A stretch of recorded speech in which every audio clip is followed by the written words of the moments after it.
Baik, selamat pagi Bapak-Bapak Peternak Desa Jono yang saya hormati. Perkenalkan nama saya Bayu. Di sini saya sebagai tim KKN Desa Sayang Temayang.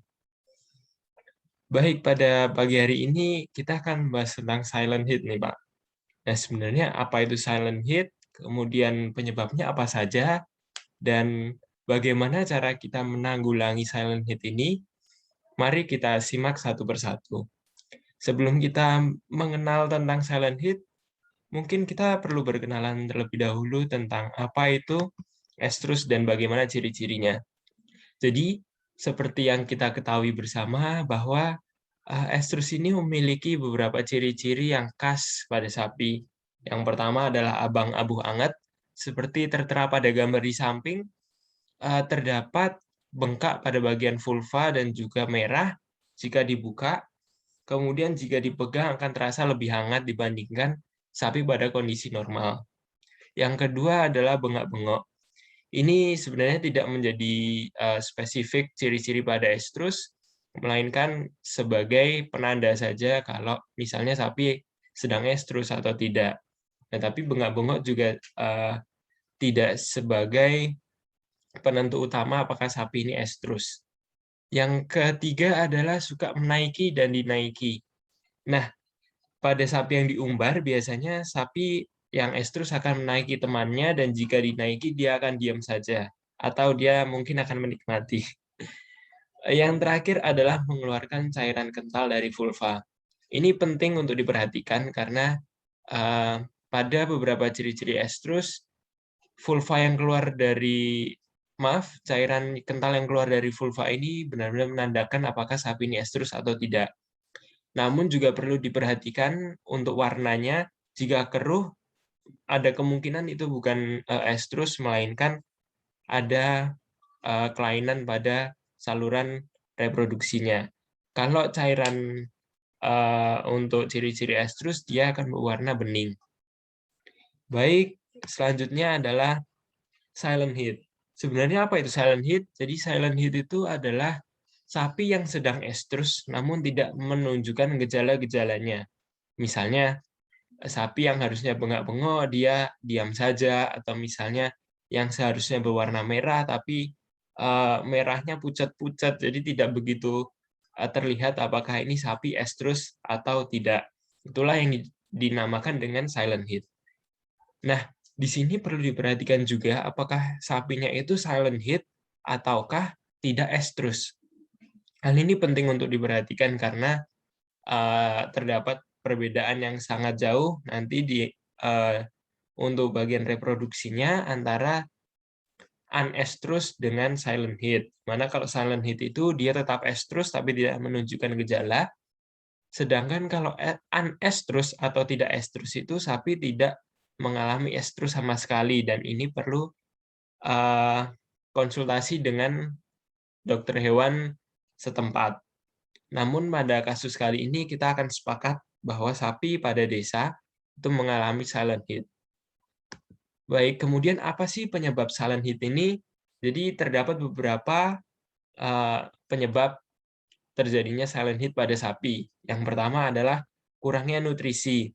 Nah, kurangnya nutrisi ini ternyata berakibat juga memiliki dampak pada aktivitas ovarium pada sapi. Sehingga sapinya itu dia memiliki perkembangan ovarium yang tidak normal atau terganggu. Nah, ini biasanya terjadi pada sapi-sapi kecil, di mana nutrisinya itu uh, mungkin kurang dari normal, sehingga perkembangan di dalamnya juga sedikit terhambat, sehingga menyebabkan sapi ini mengalami silent heat. Yang kedua adalah gangguan hormon. Semua yang dilakukan sapi, termasuk uh, sapinya itu mengalami estrus, apakah itu silent heat atau selain sebagainya, adalah aktivitas dari hormonal. Nah, dengan gangguan hormon ini menyebabkan produksi estrogen atau hormon yang bertanggung jawab terhadap siklus estrus ini rendah, sehingga tidak mampu untuk menunjukkan tanda-tanda gejala birahi. Nah, ini mungkin bisa karena pakan juga, mungkin karena lingkungan dan lain sebagainya. Yang ketiga adalah kurangnya mineral, terutama kalsium, fosfor, dan lain-lain. Mineral sangat penting untuk metabolisme sapi, sehingga jika metabolismenya terganggu, maka akan menyebabkan hal-hal lain seperti estrus juga akan terganggu. Yang keempat adalah faktor lingkungan. Di sini faktor lingkungan yang dimaksud adalah stres sapi, kemudian kebersihan kandang, dan lain sebagainya. Nah, kebersihan kandang ini sangat penting karena akan berdampak langsung pada kesehatan ternak sapi.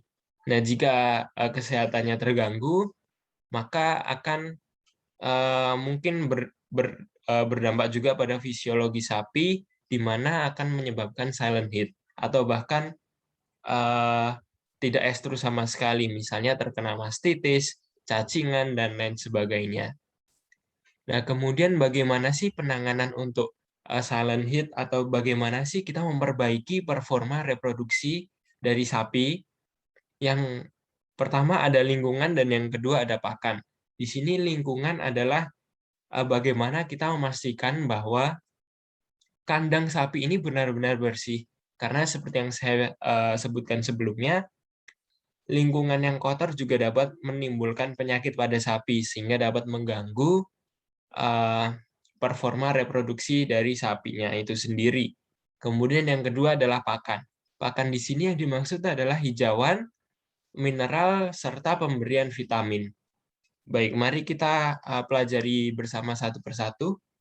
Yang pertama adalah perbaikan kualitas reproduksi melalui mineral. Dari sini mineral yang dimaksud adalah kalsium, fosfor, kalium, magnesium, natrium, dan klorida. Nah, kalsium ini adalah mineral paling penting yang dibutuhkan oleh ternak, itu karena dia berperan dalam menyusun tulang dan gigi sebenarnya. Nah, kemudian pemenuhan kalsium dapat meningkatkan performa reproduksi dan meningkatkan conception rate. Jadi conception rate itu adalah banyaknya IB yang diperlukan sehingga sapi ini bisa bunting. Nah, dengan adanya pemberian kalsium ini, maka sapi itu dia akan memiliki conception rate yang bagus. Kemudian hipokalsemia atau kekurangan kalsium ini dapat menyebabkan terjadinya anestrus, gagal bunting, keguguran. Jadi sangat penting sekali peran dari mineral terhadap performa reproduksi. Yang kedua adalah fosfor.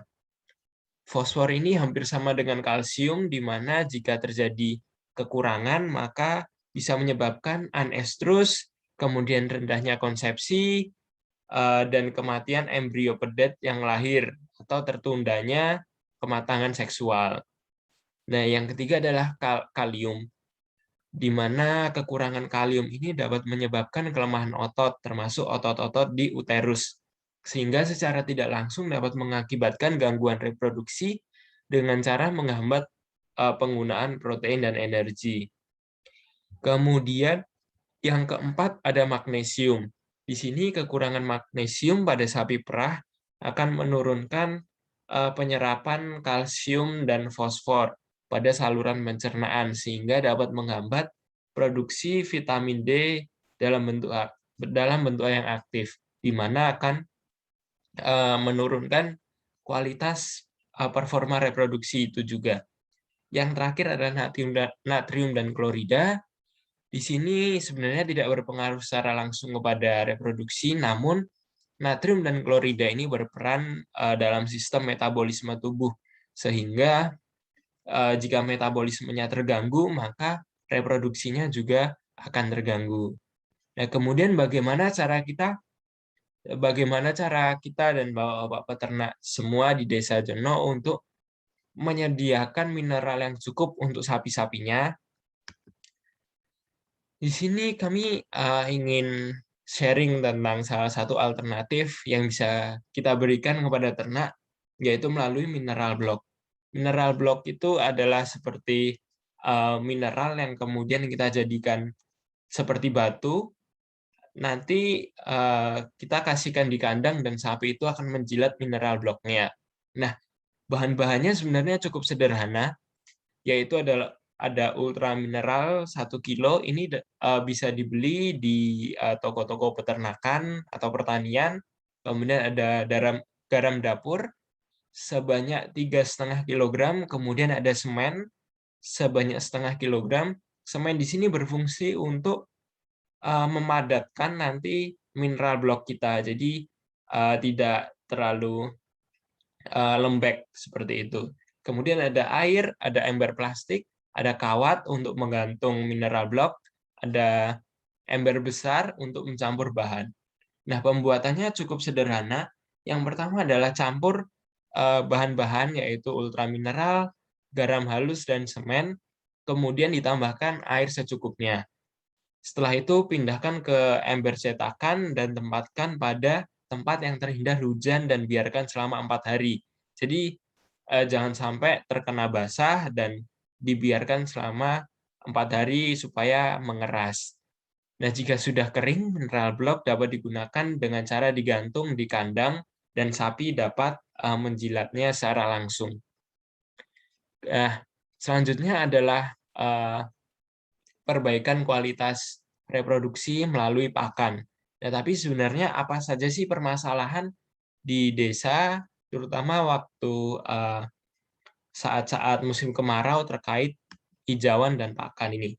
Yang pertama, menurut observasi dari tim kami, yaitu adalah ketersediaan pakan pada musim kemarau ini sangat minim karena rumputnya juga tidak sesubur saat musim hujan. Nah, kemudian disiasati dengan menggunakan silase, amonia, dan fermentasi jerami. Nah, sebenarnya bagaimana sih cara kita mensiasati hal-hal ini? Yang pertama adalah dengan dibuat silase. Jadi betul seperti alternatif yang sudah dilakukan di desa, yaitu dengan pembuatan silase. Jadi silase ini merupakan hijauan alternatif bagi ternak ruminansia. Bisa berasal dari daun singkong, dari hijauan, dan lain sebagainya.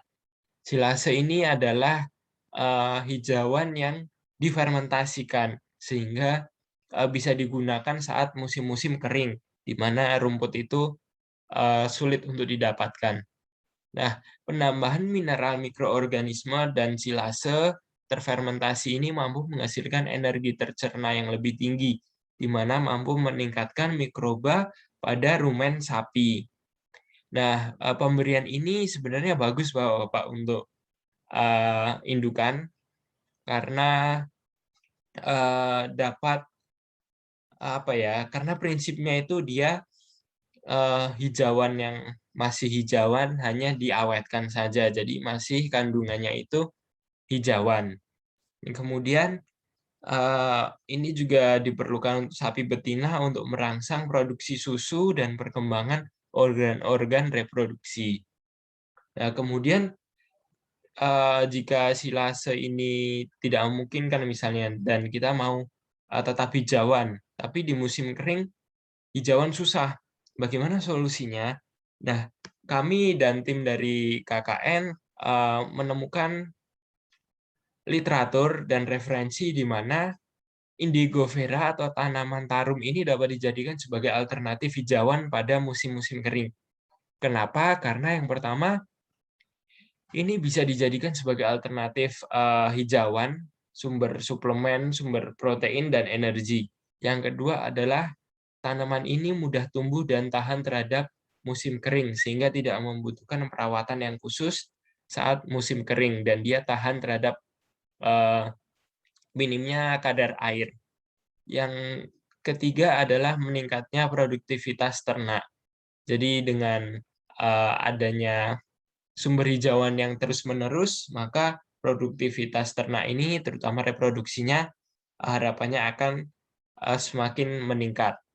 Nah, sebenarnya tarum ini juga memiliki kandungan protein yang tinggi dan juga serat kasar yang tinggi dan toleran terhadap musim kering, genangan air, dan tahan terhadap salinitas tanah di sekitarnya. Jadi ini sangat mungkin bisa dijadikan alternatif di saat-saat musim kering.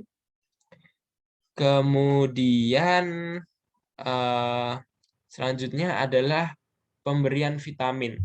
Nah, jadi vitamin ini sebenarnya penting juga, seperti halnya mineral dan hijauan pada ternak, di mana ini bisa diberikan, bisa terkandung di dalam hijauan atau misalnya di dalam konsentrat, atau bisa juga diberikan melalui suntikan.